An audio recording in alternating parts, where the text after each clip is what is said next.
Hey, it's James from Marketing for Restaurants here. This is episode 114 of Secret Sauce, the restaurant marketing podcast. 7 common restaurant myths. Some restaurants are quiet, lose money, and the owner works 70 hours a week. Other restaurants are busy, profitable, and the owners work a few hours a day. What's the difference? They have a secret sauce. Join James from Marketing for Restaurants as he helps you come up with your recipe for restaurant success. Your secret sauce.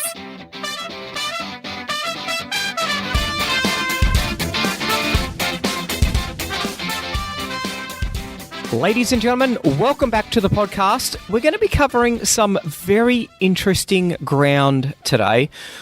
One of the big issues I find with the restaurant industry is that it's very fragmented. There are a lot of people out there who run a restaurant, and yet they know very few people who work in a restaurant. They know their employees, but they've been running a restaurant, and sometimes they've been running a restaurant for 5, 10, 15, 20 years, and they don't really know that many people within the restaurant industry. So they very seldom get the opportunity to get together and sit down and really sort of compare notes about how the industry's going, what's working and what isn't working within restaurants. Particularly, and I'm talking really about the smaller end of town, the single location, full service restaurant, your takeout restaurant, your mom and pop type restaurant. And it's interesting, we've been doing this for a few years now. Over 5 years, we've talked to hundreds and hundreds and hundreds of restaurant owners. And, just sitting down with the team, we came up with some fairly common themes that we have seen through restaurants. And so these are the 7 common restaurant myths. These are the deadly myths, I think, that you need to be thinking about when it comes to running a restaurant. Now, way back in episode 64 and 65, we talked about some restaurant marketing myths, and the interesting thing is, just looking back at those, they are still pretty much as legitimate as they were back then. SEO is a monthly ongoing cost. If your restaurant's name comes up number 1 when someone searches for it, you have great SEO. Great restaurants don't need marketing. Restaurant email marketing doesn't work. Facebook no longer works. We were talking about Facebook no longer working all the way back then. Facebook's still working. There's still a lot of people making a lot of money out of restaurant marketing with a bit of Facebook. Marketing is all about discounting. We all know that that's not true. If you're killing it on Instagram, then you don't really need any other marketing. That is certainly not the case. Our third-party provider does all of our marketing. Someone like a Menulog or a Fork. Yeah, probably not. We can't afford $1,000 a month marketing budget. We had a very interesting discussion about that. We need to do brand marketing. I'm too old to do marketing for my restaurant. And, the last one, our bonus one, was I already have a website.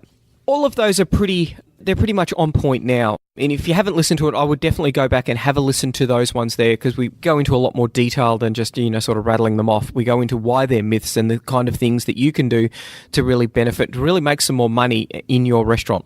The myths that we're going to be talking about today, these are the generic myths that we see in the restaurant industry today. And just really important, because we build up relationships with some restaurants. Some of them have expressed interest with us, and, they're sort of on the periphery. They might be using one of our free tools. So they might be, reaching out to us every now and then with a marketing question. So we get to know a lot of restaurants. And the interesting thing is the number of those that, you hear that sad story about, they closed down, or one of the team will give them a call. And it's like, no, we got rid of the restaurant. We sold it. Oh, did you get a great price? Oh, no, but, we're just glad to be out of it. Now, it doesn't need to be like that. And in our little huddles, we have a daily huddle. When a story like that comes up, I like to hear about that story. And what was it that caused that restaurant to close down? Because, we're all about restaurant profitability. We're all about restaurant success. So what was it that made that restaurant not successful? What made them fail? Because, there's important learnings out of that. So our 7 common restaurant myths. Let's start off with it with number 1. The numbers are going to look after themselves. And it's really interesting. Now, this is one of those things where people will, one of the big undercurrents that we get from a lot of people is that it's all about the food. They're an epic chef, or they're amazing at front of house. The numbers, because the food's so great, the numbers are going to take care of themselves. Well, the numbers don't just take care of themselves. You need to be across the numbers. You need to have some sort of financial literacy. You need to have some KPIs, some financial metrics that you are going to be focusing on so that you can know whether things are going to work or not. Now, we're not going to talk about financial metrics that you need to be thinking about in this one, but you need to be across that. My favorite story that illustrates this point really well is I was talking to a restaurant owner, and it was her and her husband, and the husband, very talented. I think he was like somewhere sort of Moroccan or maybe Italian, something like that. I can't really remember. And she was talking about it. It was in Melbourne, so I actually went there and had a meal, and I thought, wow, this is, it is pretty good food. This is really good. And then I said to her, so how many seats do you actually have here? Because it seems pretty small. And she told me, and it was a very small number. It was something like 18. And I said, okay, so can you put them, out on the footpath? She goes, no, the council won't allow us to do that. Or it might have been only an extra one or two. And I said, so my biggest concern about this is how are you going to be profitable? Because really, how many times are you aiming to turn the seats? And she goes, well, if people come in, we're not going to rush them. We want them to have a good meal. So I said, well, if you on average turn them 1.5 times and your average check size is going to be, let's say everyone goes with a main and a dessert and, maybe X amount of dollars for alcohol, your maximum revenue for dinner is going to be this. Multiply that by 7. I don't know where you sit with that as being compared to your lease, but I would have thought, you're going to be pretty tight as far as money goes. And she goes, I've never thought of that. Now, the scary thing was she was an accountant. She worked for a Big Four accounting firm, but had never actually run the numbers on her own restaurant. I spoke to her about a month later, and they were seriously thinking about closing the restaurant just because of the fact that the financial metrics didn't stack up in that place. They couldn't get enough bums on seats to be able to go through and actually make the place profitable. Her other option was to try and open, for a lunch or for a breakfast or maybe both, to try and really get that revenue coming through. Had not thought about the numbers, and I just thought, wow, that's really amazing. You're an accountant. It's your husband's restaurant. I would have thought the number one thing that you would have done is say, hey, let's come up with a financial model for how this restaurant's going to work. The numbers don't take care of themselves. You need to look after them. You need to have some financial literacy. Otherwise, you're going to be in trouble. And that goes across everything. It goes across labor. It goes across your food. It goes across the menu engineering. It goes across your bar sales. You need to be doing all of those you've got to have the processes in place and the knowledge of what you're expecting to see. And you need to be measuring it fairly often because you don't want it to get out of hand. So that's, the numbers, focus on the numbers. Now, next one that I see so often, and this just absolutely drives me crazy, is that the fit out is really important. So I have seen this happen so many times. People just completely go berserk with their fit out. I heard a story last month of a place that the only way that they are keeping their door open is by not actually paying the people who did the fit out. So they're actually trying to avoid paying for their fit out because they've realised that they've way overspent on fit out. And I think that fit out is one of those things. There's a massive industry around restaurant fit out. The design, the actual creation and installation of the design that you've wanted. Massive industry around it. They get paid huge dollars for it. It's ridiculously hard to work out what the actual return on investment is. The thing that I find fascinating is that the places that you can go to where not a lot of money has been spent on fit out, where it is in an old warehouse or a rundown part of the town and they've done very little around it, but the focus is on the food, the focus is on the front of house experience. They've spent a lot of time and effort on, menu engineering, and the restaurant is really successful. And now they are at a massive advantage because they're not trying to pay back a bank loan that they've taken out for a $100, $200, $500 million fit out. And some people are spending $1 million on fit out. Think about how long you're going to have your restaurant for and think about how hard it is going to be to get that amount of fit out, that amount of cost back. Now, fun fact, I did a little bit of a calculation. Let's just say that you're hoping to run your restaurant for 10 years and you spend $1 million on fit out. That's $273 of every day that it's going to take you to pay back that investment on your fit out. So you actually haven't made a return on it. All you've done is paid it back. Now, fun fact, generally, you're probably going to be spending about 10% of that each year as a part of the upkeep on it. So that can be a significant drag on the profitability of your restaurant if you're continually having to make those payments over a 10-year period. 10-year period. And I think that the biggest design trend that you need to be thinking about is how to get your design done with the absolute minimum amount of investment that you possibly could make, because of the fact that it is really hard to get that investment back. Now, I'm not saying that it doesn't happen. I have been in some places and you just think, wow, this is amazing. This is epic. I love being here. And, we are all about the fit out, all about the design. This is a happening place. The thing that really worries me about it, though, is that there's a lot of places that I've been in, customers or places that we've just been eating in. And I kind of think, looks like a lot of money's been spent here. I'm not really picking up on the vibe. It doesn't make me want to come back amazingly because it looks super awesome. Have a really careful think about what your design concept is. I know why a lot of restaurant owners overspend on fit out, and that's because it is part of the dream. There's two things that are really tangible about a restaurant when it opens. The first thing is the fit out, the other thing is the food. So that's why a lot of people spend a lot of time thinking about their menu and what are the items they're going to be, and how they're going to taste and all that sort of stuff. They don't bother to cost it half the time. That's we go back to myth one there. But the fit out is, people have that little dream in their little head about what it's going to look like, and they want it to look just perfect. And that's why, they go and get the expensive marble for the bench tops. They go and get, the amazing artifacts to put up on the wall, all of that sort of crazy crap. But the costs do add up. I've spoken to a couple of restaurant owners who I think are really smart and clever about it, and what they'll do is they'll often test a concept.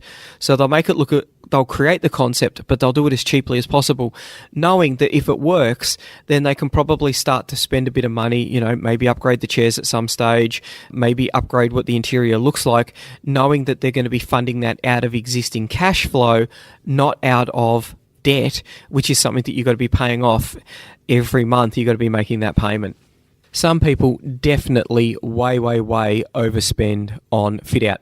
Now, this gets us into myth 3. And myth 3, if I had $1 for every time I'd seen this occur, I'd probably have about, $755. We've worked out our budget for the restaurant opening and everything's great. Now, this is what people say to us when they're 6 months out. You know what? We've just signed the lease and we've got X amount of dollars and we're going to be really good. So there's a couple of problems with this. First off, how long is it going to be between signing the lease and so they've got their little pot of gold, and it could be their retirement savings that they've got because they've just got a payout. It could be money that they borrowed from the bank. It could be money that they've saved up in their other job. They'll get that little pot of gold and they'll be good to go. Interestingly enough, that pot of gold usually is about $5,000 larger than what their budget is. So they'll have their $100,000, $200,000. That's what their budget says, and they'll have $105,000. So they've got that little tiny margin of error. Now, a couple of things that can go wrong with this. One, as we see myth 2, your fit out blows out. You decide that you really do need to get those gold-plated taps with the diamond handles on them because they just look so cool. Now, you talk to a guy who's going to hook you up with all of the kitchenware that you need. The ovens, the hot plates, all of that sort of stuff. Yeah, that was a bit more expensive than you thought, eh? Here's something that a lot of people don't think about. It takes a bit longer to get the approval from the council.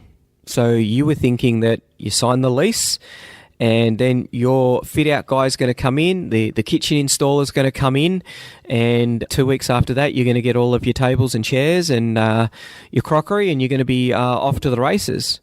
there's a guy who has to come in from the council and he has to sign off, and then he's got all sorts of problems with it. Or the fit out takes a lot longer than you were expecting. It takes you a bit longer to get your liquor license. It takes you longer to find the right staff. Your chef actually goes through 3 iterations of the menu, so there's an extra 2 weeks that you've spent there. There are a myriad of things that can blow out the time from when you sign your lease through to opening night. And you're probably working full time, you're probably working 50 hours trying to get everything ready, trying to get everything up and running. You're drawing a wage as well because you need to eat. You might have a mortgage for your home that you've got to be paying off. So all of a sudden, we are eating into that cash reserve. Now, one thing that I haven't seen happen very often, but probably because it's low observation, it's below the detection threshold, how many restaurants never open? How many leases get signed? How many fit-outs get put in? How many kitchens get installed? How many deliveries of tables and plates and crockery and all of those sort of bits and pieces come in? And the restaurant never opens because the owner ran out of money.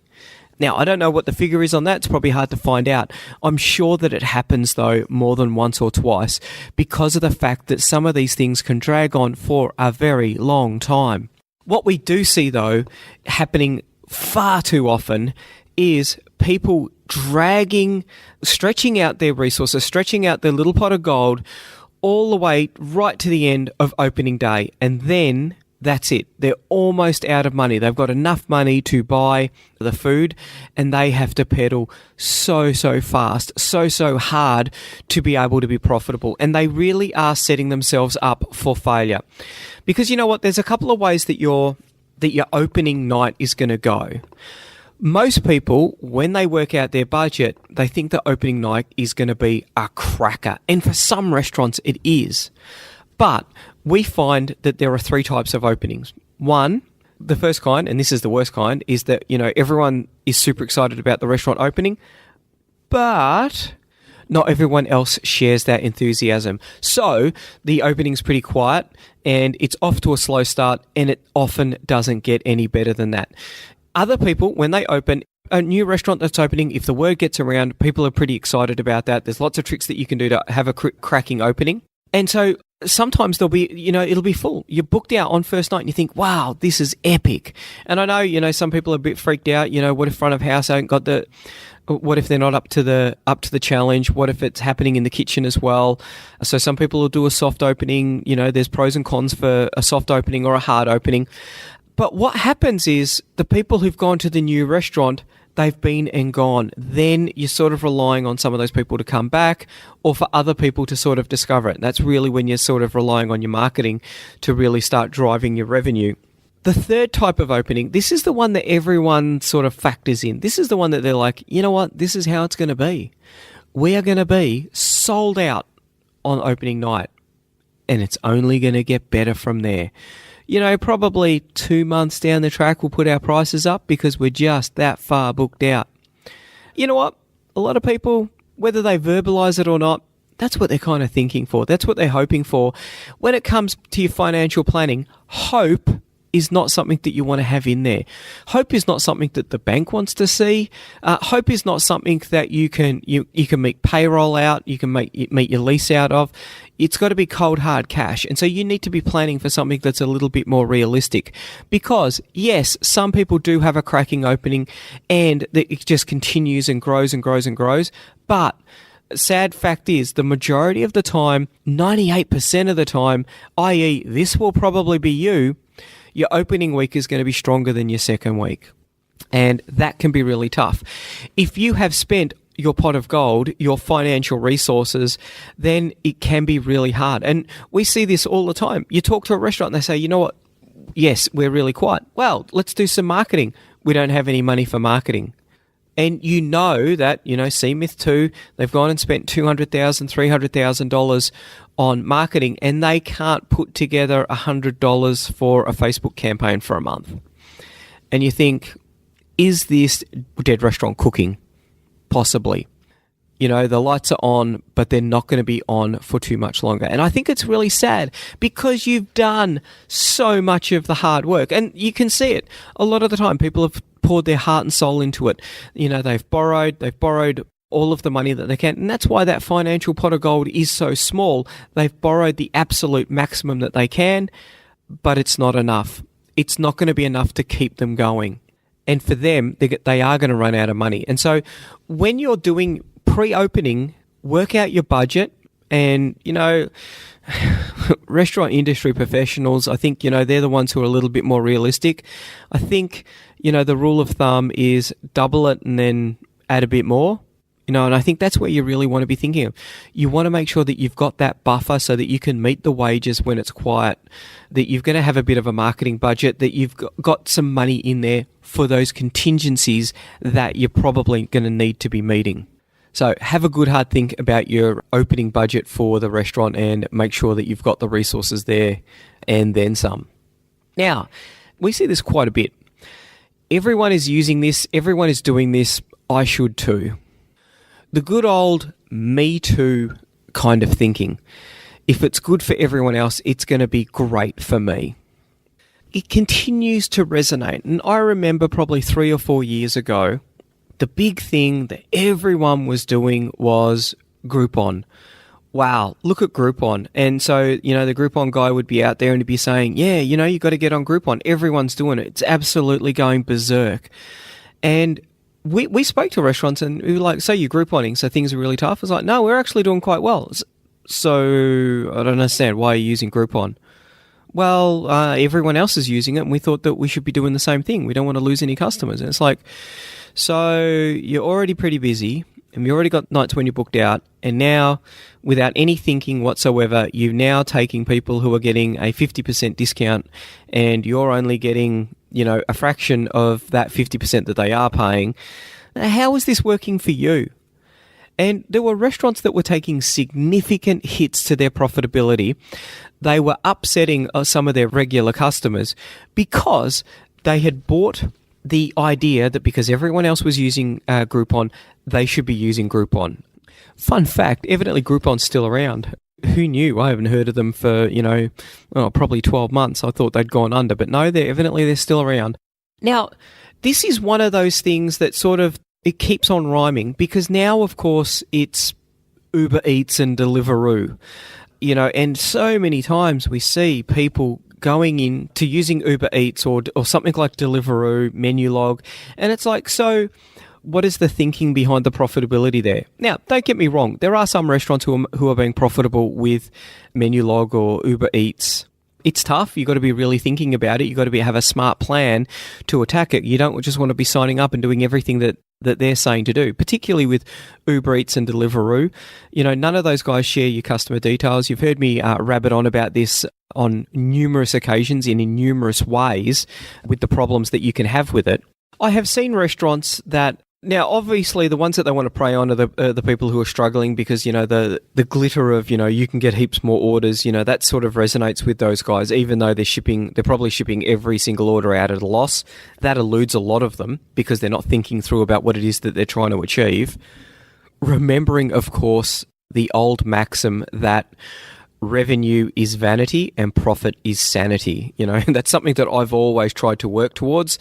Doesn't matter how much revenue you've got coming in the doors, you want to be profitable, and it's much better to have a small revenue and a decent sized profit than a massive revenue and a small profit or a loss. I have seen restaurants who have taken on Uber Eats when they have been really busy, when they have got product that doesn't ship too well at all, and when there's been no real need to do delivery, but they've been told everyone's doing it and you're going to miss out. The way that dining is going is it is changing. People are going to do it in their house and you need to get on board with this. You know what? That's not true. You know your restaurant, you know your customers, you know your market, you know your profitability strategy, you know your business plan. These things like dining, consumer habits, they change very, very, very slowly. We're talking 5 or 10 years.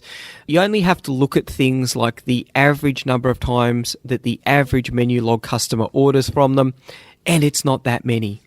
And I think, just speaking off the top of my head, I think it's less than twice a year. So it is actually very slow that people are doing these sort of things. So you have time to think about it. You have time to put a profit strategy in place. You don't need to jump on the bandwagon. When anyone is trying to sell you something, you need to think, how is this going to work in my restaurant? How do I make profit, and how is it going to impact it? Is it going to make a positive change? If it does, yes, that would be epic. If it doesn't, then you need to have a really good, can you change the way that they want you to implement it? Or is it something that you should just walk away from? How many restaurants are there where the product is much more about the experience than the actual food that you get? Now, a lot of people will say that it is. Is it really? Is it really about the experience? Because if it is, people will come back for the experience. It's less about the food, more about the experience. You don't need to be doing takeout. How many restaurants have got a kitchen that is at full capacity on a Friday and Saturday night where they can't get any more orders out, whether it's for dine-in or for takeaway? If you're like that, you don't need to be doing something like Uber Eats. And this is one of those things that I see. People who are at capacity on a Friday or Saturday night, and then all of a sudden they just get more capacity. They're going to 110, 120, 130% capacity. How does that work? Well, that's how you get 90-minute delivery times, 2-hour delivery times. That's how you upset all of your customers, and that's how it ends up in tears really, really quickly.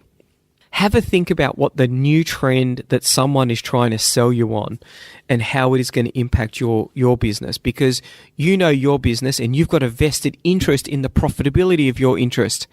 No one else can say that. No one else really cares. Apart from us, we really care about restaurant profitability, but you know what? No one else really does. And you need to think about that. So there you go. We've had a good old chat about the numbers within your restaurant. I do want to actually talk to a restaurant specialist accountant and look at some of the KPIs that you need to be thinking about, because it is one of the areas that, now I'm not a restaurant accountant. I'm pretty good at finance. I've got a great dip in applied finance. I know my way around a balance sheet and a P&L. And it's amazing the number of times I look at people and go, seriously, do you think that this is right? Because I can't make any sense of this, and this is probably how you're hemorrhaging cash. You guys running a restaurant, you need to be thinking about this. You need to be on top of it. You need to be tracking metrics.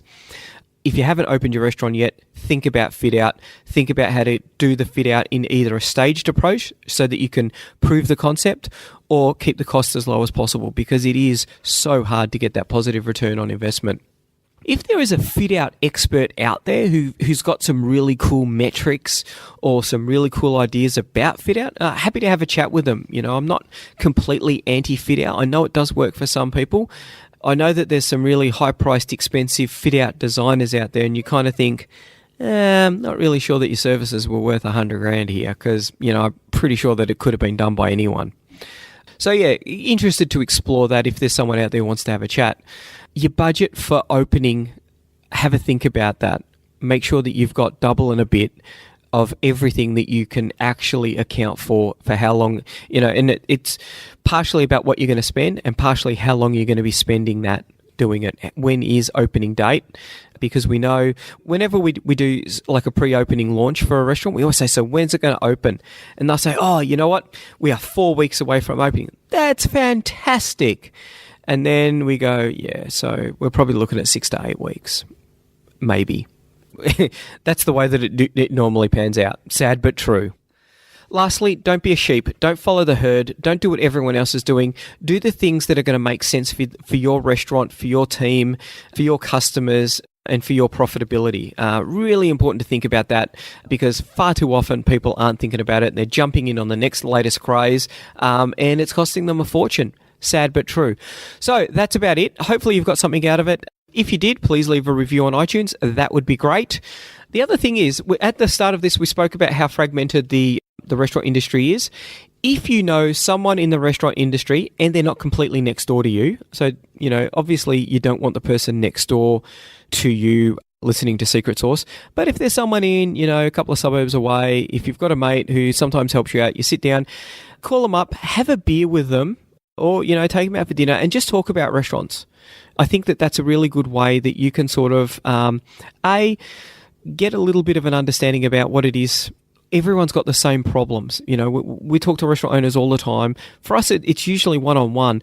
So we're talking through those issues. But those issues, so many people have got the same issues, whether it's hiring, whether it's profitability, whether it's staying on trend, all of these sort of things that people worry about. Buy them a beer, have a chat with them, find out what they're doing, what could work in your restaurant, give them some help with what could work with theirs, and tell them about Secret Sauce. That would be really epic. So hopefully you'll have a busy week. That's it. Bye. Want more customers for your restaurant, cafe or takeout? Every month, our marketing tools and information are used by thousands of restaurant owners just like you to help them find more customers and turn them into repeat customers. All of our tools and information is designed specifically for restaurant owners. We know you don't have a lot of time to spend marketing or learning complicated procedures, so our tools are quick and easy to use. If you're looking to increase your revenue and profits or want to work less hours, check out marketingforrestaurants.com.